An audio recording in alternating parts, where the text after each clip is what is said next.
Happy Sabbath. And Happy New Year to all of you who celebrate the Lunar Festival. Not just the Chinese, the Koreans, the Vietnamese, the Mongolians, the Tibetans, and I think one other culture celebrate this time as the Lunar New Year. And of course, there's other cultures that celebrate the Lunar Year's festival, but at other times in the year. And thank you for the gifts for the Australian citizenship. It was nice to be able to celebrate Australia Day for the first time with a little bit more meaning. But since you've quizzed me, I'm going to turn the table around and quiz you. Let's see how Australian you are. These are real questions that were on my exam, just a few. So you don't have to have the pressure of having to pass all 20. But I've brought 3. What is the population of Australia today? Is it 4 million, 20 million, or 22 million? The answer is 22 million. What percentage of the population was born overseas? Is it less than a quarter, exactly a quarter, or more than a quarter? Actual question on the test. The answer is more than a quarter. Third and last question for today. What flag is green, blue, black, and white? Is it Torres Strait Islander, Australian Aboriginal, or the South Australian state flag? I see some confused faces. It is actually the Torres Strait Island flag. So yes, most of you passed. Congratulations. Obviously, as you were preparing for the citizenship test, as well as celebrating Australia Day this week, I had the occasion to really reflect on what does it mean to be Aussie. I read an interesting article this week by Nelson Dore, a musician from Melbourne, who gave up drinking for a year last year in 2016. And he wrote about how the first 3 months were really hard.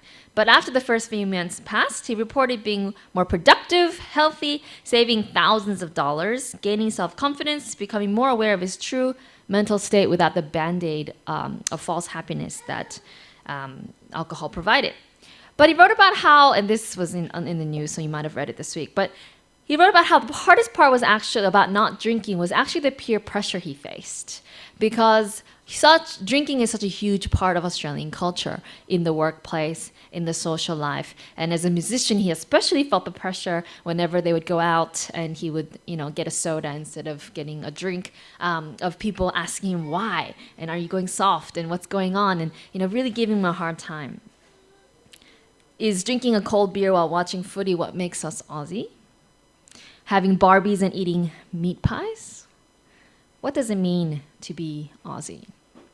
For Aboriginals and Torres Strait Islanders, what does it mean to be Aussie? For immigrants, what does it mean to be Aussie?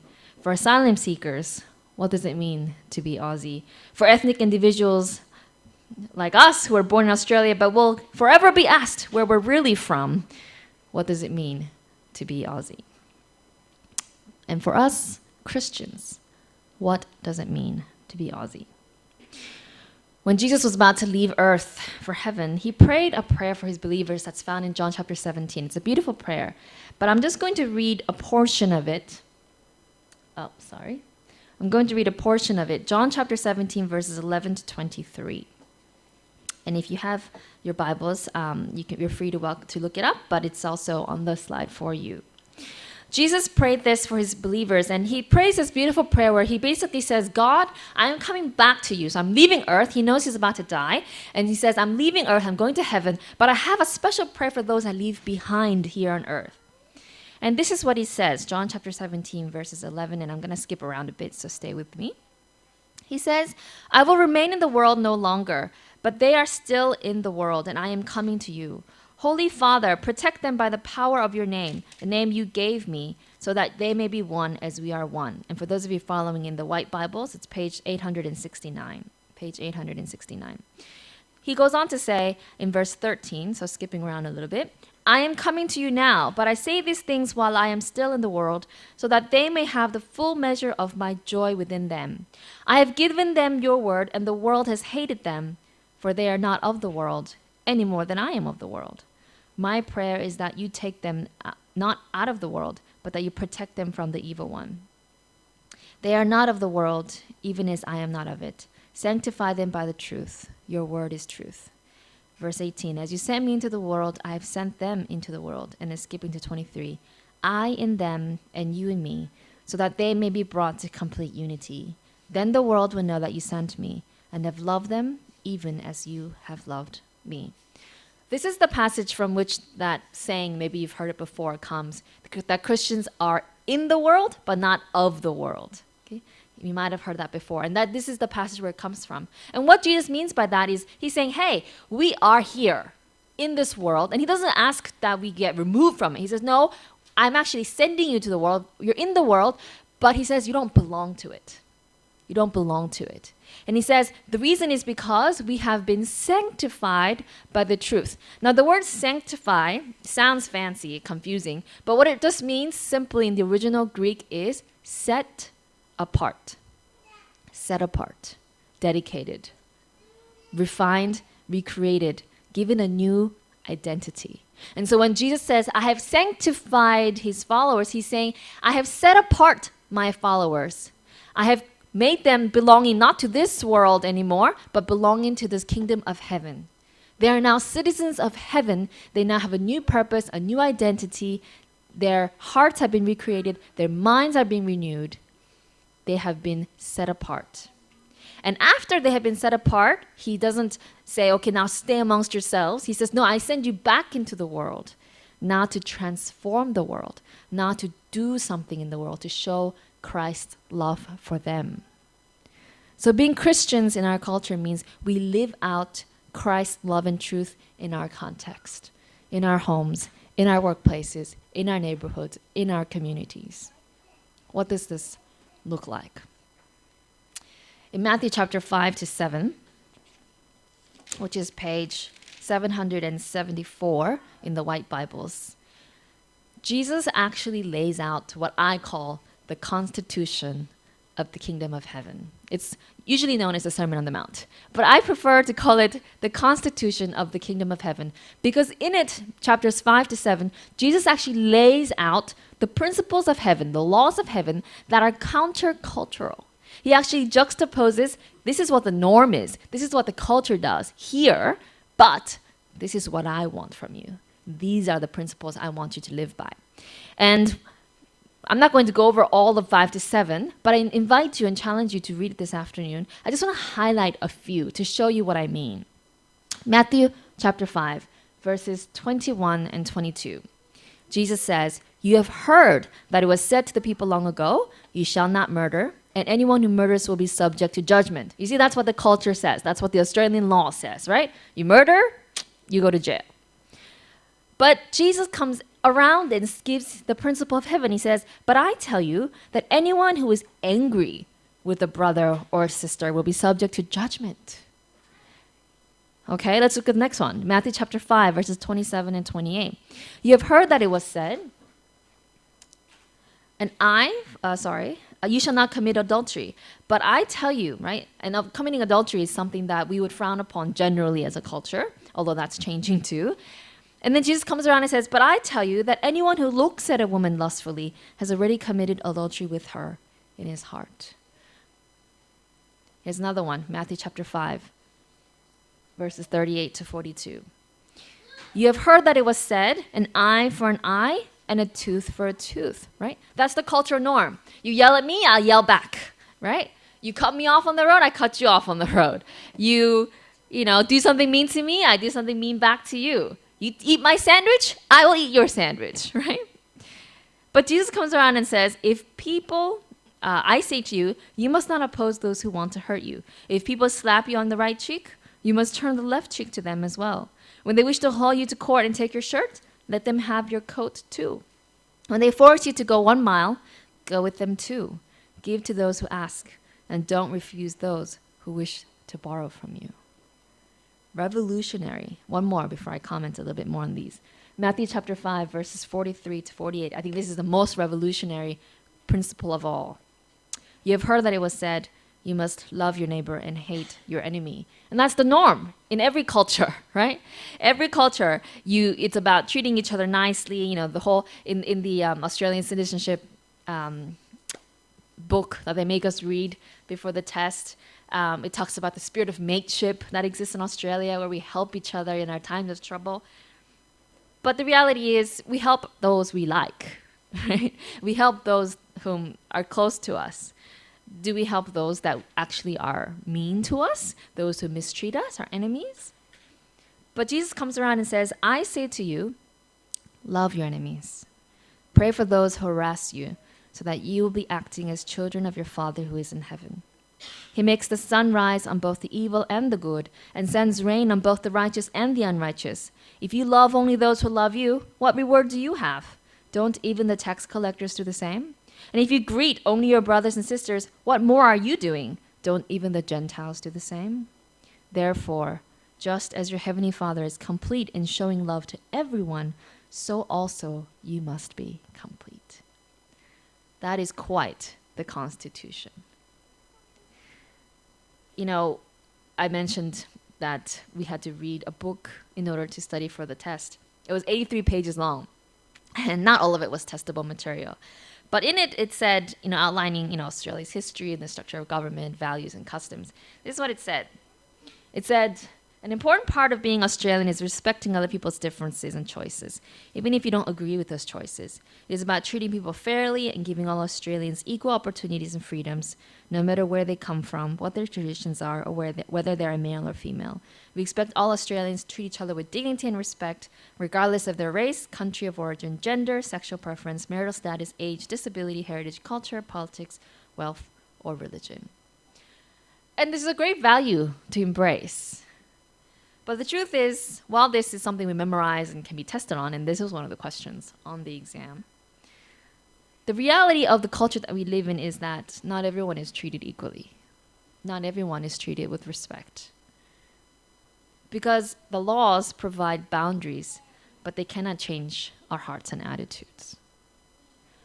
And that's where the Constitution of Christ is different. And that's where the citizenship of heaven is different from being a citizen here on earth. Because in the Constitution that Christ outlines, it's not about the actions. It's not about the do's and don'ts. It's really about the state of our hearts, which sounds pretty impossible, right? If you go back and look at some of the things that we read in Matthew, where even being angry, right, is actually something that Christ doesn't want for us, that is unbecoming of a citizen of heaven. Wow, who doesn't get angry, right? I get angry like 20 times a day, mainly at my children, right? And what about, looking at someone and having lustful thoughts, right? Or what about loving our enemies and actually praying for those who mistreat us? These sound like impossible standards. It seems like it's impossible to be a citizen of heaven. But as we look at what citizenship in heaven really is about, we realize that, yes, it's true, we cannot achieve any of these things. We cannot become these individuals who can love everyone equally. But citizenship of heaven is actually not about becoming those things before Jesus says, yep, you're now a citizen of heaven. Citizenship of heaven is something that is given to us freely. In order to become citizens of Australia, it took several years. And so first we had to become permanent residents. And so we're very grateful that our conference, the Return Conference, sponsored us. Otherwise, we wouldn't have been able, it would have taken a lot longer. But they sponsored us, which means basically they're saying, yep, they have jobs. We will guarantee that they continue to have these jobs for a little bit longer. And so then Australia says, okay, you're going to be contributing to Australian society. You're paying your taxes. You're going to be giving money and hopefully good deeds and helping our society. So, all right, we'll let you in. Of course, you have to pay several thousands of dollars as well. And fill out like 100 pages of, of paperwork, but we'll let you in. And so we became permanent residents, and then you have to wait 2 years after you receive your permanent residency to then apply for citizenship. More paperwork, more money, the test, etc., etc. And then, of course, ceremony, and then, okay, you are now Australian. But when it comes to the citizenship heaven, we don't have to pass the test. We don't have to perform the good deeds and become individuals who don't get angry with our brothers and sisters and who, have pure hearts and who basically love everyone. Jesus knows that we're not capable of doing those things. And so he says, hey, I'm going to come to earth as a citizen of earth, and I'm going to do all those things that you cannot do. I'm going to respect women and not treat them as sexual objects. I'm going to love my enemies. I'm going to treat everyone equally, regardless of their background, their gender, their disability, their sickness. And for that, the world hated him. Because his lifestyle was so countercultural. Because the principles he lived and abided by were not what was acceptable in society, they crucified him for it. But through that death on the cross, Jesus achieved what none of us are able to do, which is live a sinless life. And what he did was basically take our place and say, I know you break all the constitution of the kingdom of heaven. I will pay the price. I will sponsor your citizenship into heaven. You don't have to do a thing. You just have to be my child. You see, Joshua didn't have to study for the exam. Micah didn't have to pay thousands of dollars. Right? They simply become citizens because they're our descendants. We did all the work. They don't even know what's going on, right? They get the koala and the kangaroo and the flag and they're like, woohoo, right? And the ukulele now, right? We achieve citizenship of heaven simply because we're children of the King. Because Jesus paid the price and because he did everything, he says you can now become a citizen of heaven. But once, and for that we're truly grateful. But now what happens is now that you are a citizen of heaven, right? And we got that through the gift of Jesus. He says there are ways to become good citizens, though. You see, just like we became citizens of Australia, but that doesn't mean we get a free pass to do whatever we want. As the 83-page document reminded us, there are responsibilities of being an Australian citizen. Let's see if you can name some. What are some of the responsibilities of becoming an Australian citizen? You have to vote. Federal, state, and local. Otherwise, you pay a fee. They made that very clear. What are some other responsibilities of becoming Australian citizens? Well, you have to pay taxes regardless. If you just work in Australia, you have to pay taxes. So that is a responsibility, I suppose, of being citizen, but not just citizens. What are some other responsibilities of becoming citizens? God. Well, not really. I mean, they make you memorize the fact that she's the head of the state. And that is one of the questions. But you have to serve in jury duty if called upon to do so. If ever called upon to do so, you have to defend Australia, right? Whatever that means, you have to defend Australia, okay? Also, you have to obey the laws. Okay, you have to obey the laws of Australia. If ever I decide, well, I'm an Australian citizen, so I'm just gonna do whatever I want, and I'm gonna treat everyone however I want, the law will come to me and say, no, being a citizen does not mean you can do whatever you want. You actually have to abide by the rules. Go to prison now, right?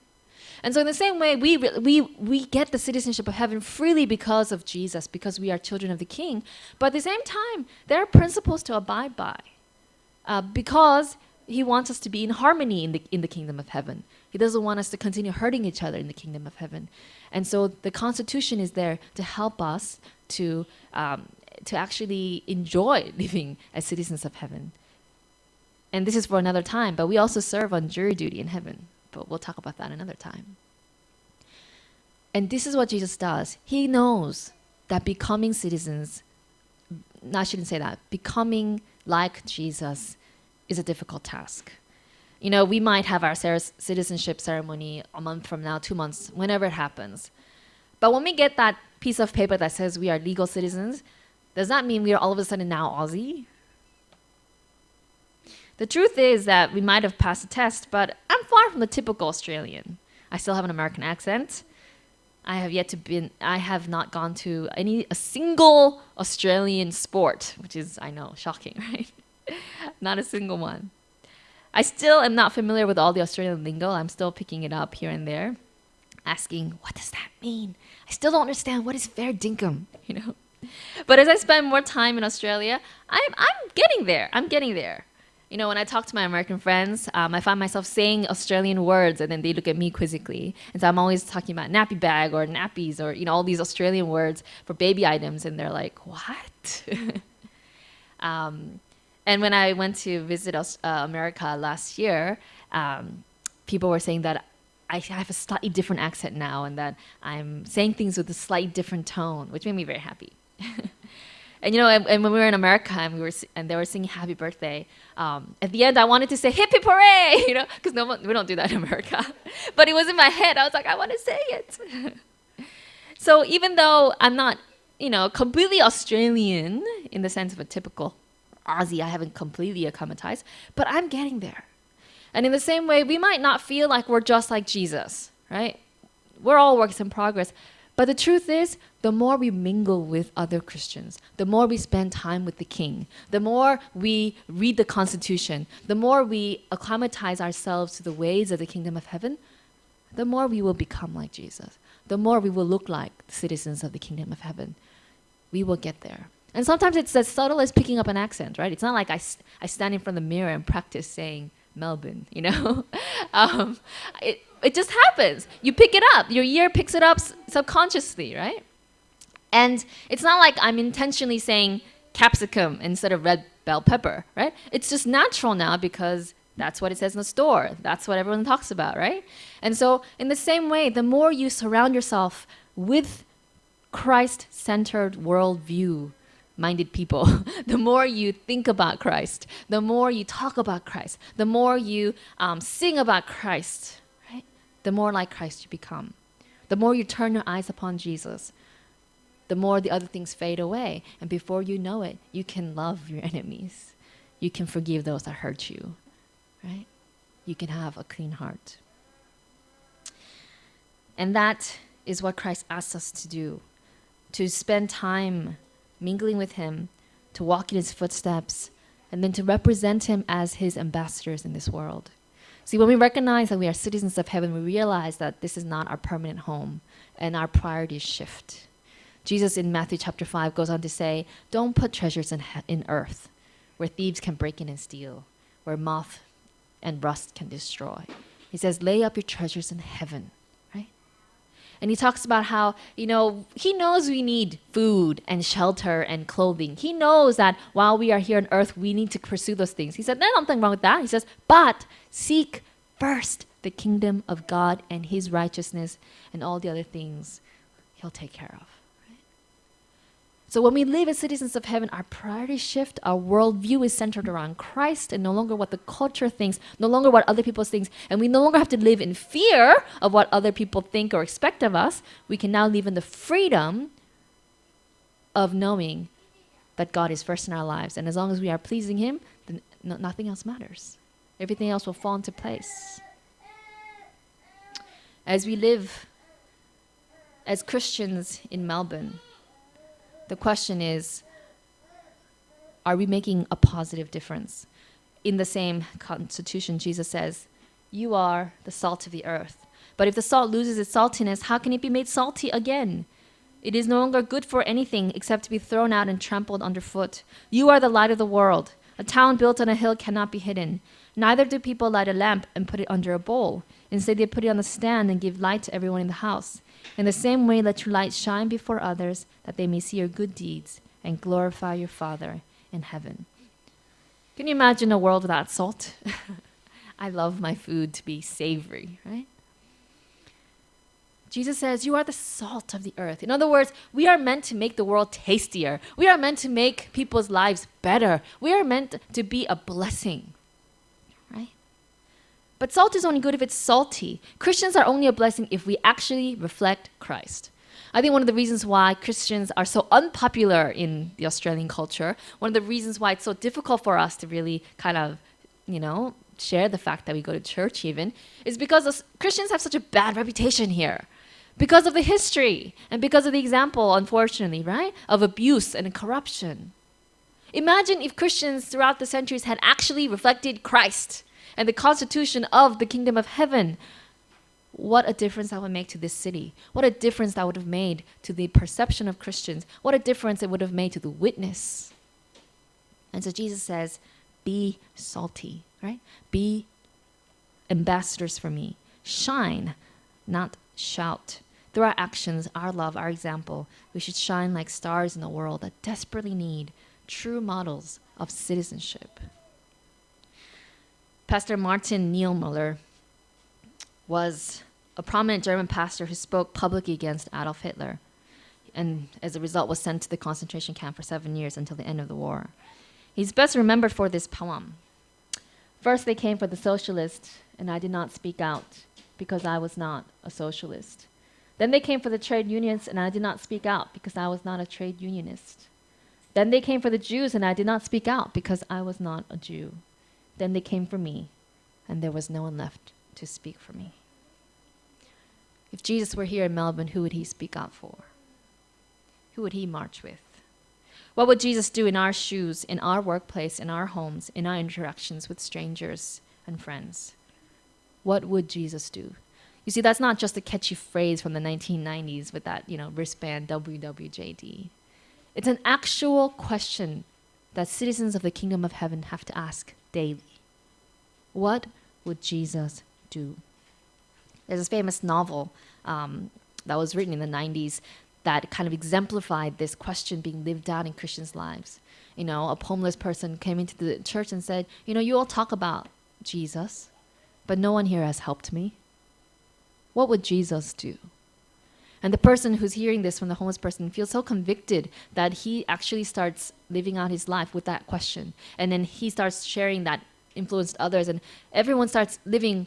Instead of asking, what would happen to my life and my security, and instead of asking, what will they think, or instead of asking, is this what's expected, or what do my parents? No, they started just asking, what would Jesus do?